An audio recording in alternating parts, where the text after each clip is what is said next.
YouTube നമ്മുടെയെല്ലാം ജീവിതത്തിന്റെ ഭാഗമായി കഴിഞ്ഞു. പാട്ട് കേൾക്കാനും സിനിമ കാണാനും വാർത്തകൾ അറിയാനുമെല്ലാം നമ്മൾ ആശ്രയിക്കുന്നത് യൂട്യൂബിനെയാണ്. അതുപോലെ യൂട്യൂബിൽ വീഡിയോകൾ ഉണ്ടാക്കി പണമുണ്ടാക്കുന്ന ഒരുപാട് പേരുമുണ്ട്. യൂട്യൂബേഴ്സ് എന്നാണ് ഇവരെ പൊതുവെ പറയുന്നത്. ഈ യൂട്യൂബർമാർക്ക് ബാധകമാവുന്ന പുതിയ നിയമങ്ങളാണ് ഇന്നലെ മുതൽ പ്രാബല്യത്തിൽ വന്നത്. നേരത്തെ വീണ്ടും വീണ്ടും ഉണ്ടാക്കുന്ന വീഡിയോകൾ എന്നൊരു നിയമം യൂട്യൂബിനുണ്ടായിരുന്നു. അതായത് ഒരേ കാര്യം തന്നെ വീണ്ടും വീണ്ടും ചെറിയ മാറ്റങ്ങളോടെ അവതരിപ്പിക്കുന്ന വീഡിയോകൾക്ക് പണം കിട്ടില്ലായിരുന്നു. ഇപ്പോൾ ആ നിയമം മാറ്റി ഒറിജിനൽ അല്ലാത്ത വീഡിയോകൾ എന്നാക്കിയിട്ടുണ്ട്. പേര് മാറിയെങ്കിലും യൂട്യൂബിന്റെ പ്രധാന ഉദ്ദേശം ഒന്ന് തന്നെയാണ്.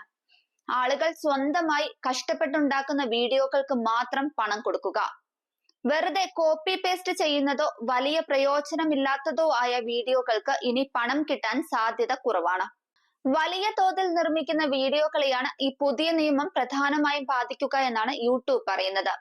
ഉദാഹരണത്തിന് ഒരേ ചിത്രങ്ങൾ പല പ്രാവശ്യമിട്ട് ചെറിയ മാറ്റങ്ങളോടെ വോയിസ് ഓവർ മാത്രം കൊടുക്കുന്ന വീഡിയോകൾ, സമാനമായ വിവരങ്ങൾ വെച്ച് വെറുതെ സ്ലൈഡ് ഷോ ഉണ്ടാക്കുന്ന ചാനലുകൾ എന്നിവ. ഇങ്ങനെയുള്ള വീഡിയോകൾക്ക് യൂട്യൂബിൽ നിന്ന് വരുമാനം കിട്ടാൻ സാധ്യത കുറവാണ്.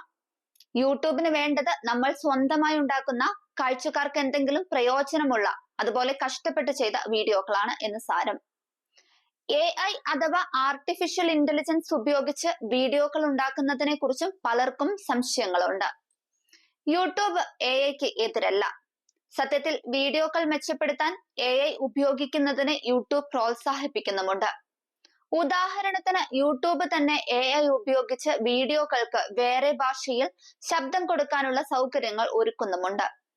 എന്നാൽ ഒരു കാര്യം ശ്രദ്ധിക്കണം.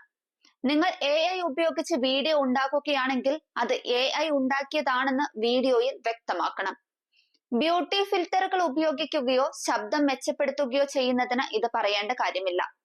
പക്ഷേ ഒരാളുടെ മുഖം AI ഉപയോഗിച്ച് മാറ്റുകയോ തെറ്റായ മെഡിക്കൽ ഉപദേശം നൽകുകയോ ഇല്ലാത്ത ഒരു സംഭവം AI ഉപയോഗിച്ച് ഉണ്ടാക്കുകയോ ചെയ്യുകയാണെങ്കിൽ അത് AI ഉണ്ടാക്കിയതാണെന്ന് നിർബന്ധമായും പറയണം. അല്ലെങ്കിൽ യൂട്യൂബിൽ നിന്ന് പണം കിട്ടില്ലെന്ന് മാത്രമല്ല, വീഡിയോ നീക്കം ചെയ്യപ്പെടാനും സാധ്യതയുണ്ട്. ഇന്നും യൂട്യൂബ് ഒരുപാട് പേരുടെ വരുമാന മാർഗമാണ്. വ്ലോഗുകൾ, പാചക വീഡിയോകൾ, ട്യൂട്ടോറിയൽ ക്ലാസുകൾ, കഥകൾ പറയുന്ന വീഡിയോകൾ, അങ്ങനെ പലതരം വീഡിയോകൾ ഉണ്ടാക്കി ആളുകൾ പണം സമ്പാദിക്കുന്നുണ്ട്.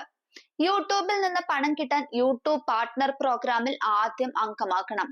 അതിനും ചില നിബന്ധനകളുണ്ട്. കഴിഞ്ഞ 12 മാസത്തിനുള്ളിൽ നിങ്ങളുടെ ചാനലിന് 1000 സബ്സ്ക്രൈബർമാരും 4000 മണിക്കൂർ ആളുകൾ കണ്ട വീഡിയോകളും ഉണ്ടായിരിക്കണം. അല്ലെങ്കിൽ 90 ദിവസത്തിനുള്ളിൽ 1000 സബ്സ്ക്രൈബർമാരും 1 കോടി ഷോർട്സ് വീഡിയോ കാഴ്ചകളും ഉണ്ടായിരിക്കണം. ഈ നിബന്ധനകൾ പാലിച്ചാൽ യൂട്യൂബിന് അപേക്ഷ കൊടുക്കാം. യൂട്യൂബ് നിങ്ങളുടെ ചാനൽ പരിശോധിച്ച് ഈ നിയമങ്ങളെല്ലാം പാലിക്കുന്നുണ്ടെങ്കിൽ നിങ്ങൾക്ക് പണം കിട്ടിത്തുടങ്ങും.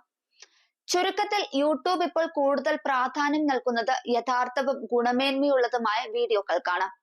കഷ്ടപ്പെട്ട് സ്വന്തം കഴിവുപയോഗിച്ച് വീഡിയോകൾ ഉണ്ടാക്കുന്നവർക്ക് യൂട്യൂബിൽ ഇനിയും നല്ല ഭാവി ഉണ്ടാകും. വെറുതെ കോപ്പി പേസ്റ്റ് ചെയ്ത് പണം ഉണ്ടാക്കാം എന്ന് വിചാരിക്കുന്നവർക്ക് പുതിയ നിയമം ഒരു വെല്ലുവിളിയായിരിക്കും.